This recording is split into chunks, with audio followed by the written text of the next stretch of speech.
backstage da parte di Stezak. Oggi, come potete vedere, sono in compagnia dei The Strikas, gruppo di Barletta che il 28 febbraio ha rilasciato il suo primo album, e poi sono Kiss to Reality. Ciao ragazzi. Ciao. Ciao Stegi. Volete presentarvi agli amici che ci stanno seguendo? Allora, noi siamo gli Strikas, alla voce sono io Fabio. Io sono Andrea, alla chitarra. E io Liboria, che sono la bassista. Ci sono dei componenti che oggi non sono presenti, giusto? L'altro chitarrista è Ettore Decorato, che è a Bologna in studio, e il batterista Nitro Suera, Francesco Suera, che anche lui è fuori per studio, quindi non poteva essere presente oggi, però insomma sono con noi. Sono con noi moralmente. Lo spirito. Perfetto. Iniziamo dalle origini. Come nasce il gruppo? Allora, il gruppo è nato praticamente da una nostra idea. Noi, dopo un'esperienza precedente con un'altra band, finita appunto male, abbiamo deciso di fondare un progetto che, soprattutto inedito, con cui potevamo fare musica come, diciamo, con le nostre origini musicali, quindi quello del gothic rock. Una volta registrata una demo con alcuni nostri amici, è incominciata la ricerca con altri musicisti, che poi è culminata proprio con Andrea, Ettore, inizialmente Raffaele Matteucci, il nostro vecchio batterista, che poi nella strada verso l'uscita di questo album ha deciso di abbandonare il progetto, e in seguito infine con Francesco Suera. Perché la scelta del nome The Strikas e che cosa significa? Allora, questa è stata una storia un po' complessa. Siamo qui per sentire. Avevamo già detto in un'intervista precedente, quindi lo ripeto, la parte più breve, diciamo, il riassunto è principalmente perché era un nome che, cercandolo anche su motori di ricerca, era unico, cioè nel senso non c'erano altre band che avevano utilizzato, magari potevano essere il più bello tra noi, però perlomeno siamo di cui dice questo era una cosa importante, perché molto spesso capita che cerchi una band che ha il tuo stesso e trovi tante altre e diventa difficoltosa la ricerca. Questo, diciamo, è stato il motivo principale che ci ha spinti poi ad accettare, a scegliere questo nome. Che si è presentato autonomamente, non è stato scelto, è capitato a un certo punto. Sì. Ha un significato particolare? Sì, allora lo spiega lui che ha vissuto a parte che proprio partendo da questo aneddoto, che cioè comunque questo nome non è stato praticamente scelto da noi, ma è stato consigliato da una persona conosciuta per caso in un negozio di musica. Questa persona, ascoltando la nostra storia, che per caso raccontammo lì a un amico, si segue nel discorso, appunto consigliando: ma perché non mi chiamate Strikas? Dopo, nel mezzo del nulla, una volta tornati a casa, così dissi Strikas, cioè dopo aver fatto una ricerca lunga, se non erro anche proprio un mese, sul nome che potesse essere dato per noi, cercando appunto su internet Strikas, non esisteva nessuna band che avesse questo nome, e di conseguenza dissi: allora, abbiamo cercato forse di capire il significato. Sì, infatti abbiamo visto che comunque era legato, comunque una cosa che poteva essere dei vampiri rumeni. Sì, comunque si lega a delle specie di mostri della letteratura rumena, tipo vampiri con due cuori, una cosa che un po' ci ha. Allora, c'era un po' il fatto dei due cuori. Esatto, c'era il fatto dei due cuori, perché nel nostro logo con le due S si viene a formare un cuore, quindi avevamo pensato che insomma si sposava bene con la cosa. In più comunque i vampiri nel gothic insomma ci stanno sempre bene, quindi abbiamo deciso di tenerlo. Era romantico abbastanza. Chi compone le canzoni all'interno del gruppo? Mi riferisco sia alla musica che ai testi. Allora, per quanto riguarda i brani, è un lavoro di squadra. Sostanzialmente appena diciamo, sento che ho qualcosa da scrivere, io registro una bozza, e anche una bozza sia musicale che del testo, della linea vocale, e in seguito poi la elaboriamo in studio, riarrangiandola, quindi inserendo ognuno le proprie idee. Sì, alla fine ogni tanto, cioè spesso e volentieri partiamo dallo scheletro su FL, cioè su Freaky Loops. E poi diciamo, da lì partiamo con rielaborare un po' gli arrangiamenti, questo per quanto riguarda le musiche. I testi sono... I testi li scrivo io, sì. Io sostanzialmente parto appunto da un'idea, da un'ispirazione, da qualcosa che io voglio comunicare. Personalmente preferisco farlo soprattutto in musica, quindi poi cerco di spiegare questo mio sentimento, questo mio pensiero, questa mia sensazione in parole. Ovviamente questo sarà appunto l'ultimo stadio della creazione di un nostro brano. Noi comunque partiamo dallo scheletro, dalla musica, e poi insieme arriviamo appunto a crearne la composizione totale del brano. Sì, sostanzialmente arriva tutto in sala prova praticamente, cioè, il grosso lo facciamo lì praticamente. Poi per quanto riguarda i testi lui poi ok. Se dovessi chiedervi quali sono le tematiche affrontate nelle canzoni, cosa cercate di comunicare quando componete, quando suonate? È tutto il nostro primo album, anche alcuni brani che furono scartati poi prima dell'incisione, sono sostanzialmente un'indagine verso ciò che ho, ciò che è introspettiva, sì, un'indagine verso il mondo che ci è attorno. Tutto ciò che non accettiamo, tutto ciò che non accetto di me stesso, e quindi ci sono appunto presenti nel Poison Kiss to Reality ci sono tanto brani più introspettivi come ad esempio Sometimes Falling Down e la stessa Sorrow Queen, e altri brani invece che sono critici verso una società, che è come ad esempio quella di The Box, dove critico insomma aspramente i mass media. Oppure No Tomorrow, che è praticamente la situazione sociale di noi giovani, occupazionale. E la scelta del nome dell'album? E poi sono Kiss to Reality, per quale motivo? Quella è partita da un brano in realtà, cioè in Dream Again una frase che recita The Poison Kiss of Reality. Noi abbiamo voluto ribaltarla sostanzialmente, nel senso che abbiamo voluto, diciamo, dare il titolo a Poison Kiss to Reality, perché sostanzialmente, diciamo, vorremmo far trasparire un minimo di voglia di rivalsa nei confronti di tutto questo che alla fine comunque viene criticato o, diciamo, vissuto male, tutte queste situazioni che alla fine vengono affrontate all'interno dei testi, quindi situazioni emotive personali o situazioni indotte dalla contingenza sostanzialmente, che ti appesantiscono. Non vorremmo che ci si soffermasse solo sull'aspetto negativo della cosa, sostanzialmente c'è un proposito qualcosa di costruttivo, sì, esatto, una voglia di rivalsa, diciamo, nei confronti di tutto quello che ti appesantisce sostanzialmente. Bene. Il 25 febbraio è uscito il vostro primo videoclip, Falling Down, che sta avendo un ottimo successo, verrà trasmesso anche su Rock TV se non mi sbaglio. Sì. Bene. Qual è stata la parte più difficile nella creazione di questo video? Playback. Dover suonare in playback davanti alla camera. Non eravamo psicologicamente pronti. Non l'abbiamo mai fatto. Ci sentivamo un po' degli idioti. Diciamo. Si può dire la parola idiota. Sì. No, ma non ci piace molto far finta di suonare e agitarci. Sì, dimenarsi senza suonare era un po' così. Un po' strano. Sì, quello è stato proprio difficile psicologicamente. Vabbè, infatti ho cominciato le riprese chiedendo scusa al regista per quanto mi riguarda. Raffaele, scusa, in anticipo. Sappiamo già cosa succederà, per cui infatti. No, perché comunque tutta la creazione del video è stata un'avventura, noi ci siamo divertiti tantissimo, infatti non vediamo l'ora di farne un altro più presto su un altro singolo. Sapete già quale altro singolo? Beh, diciamo che abbiamo un'idea, però è da valutare, sì.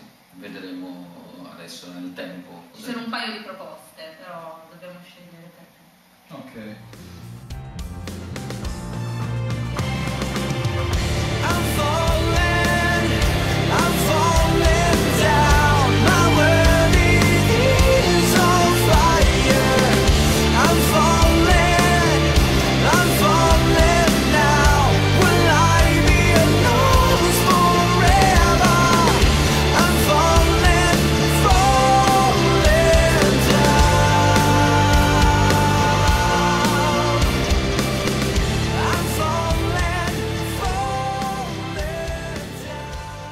In concomitanza con l'uscita del nuovo album è previsto un tour in Italia o all'estero? Perché no?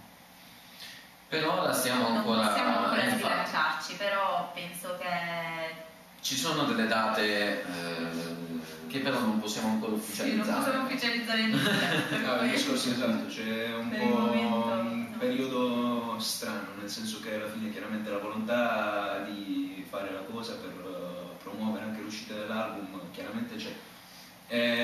Più che altro è un problema di trovare i tempi, quindi ci stiamo organizzando per sì, perché non possiamo dare mesi a date venire certe, cos'è.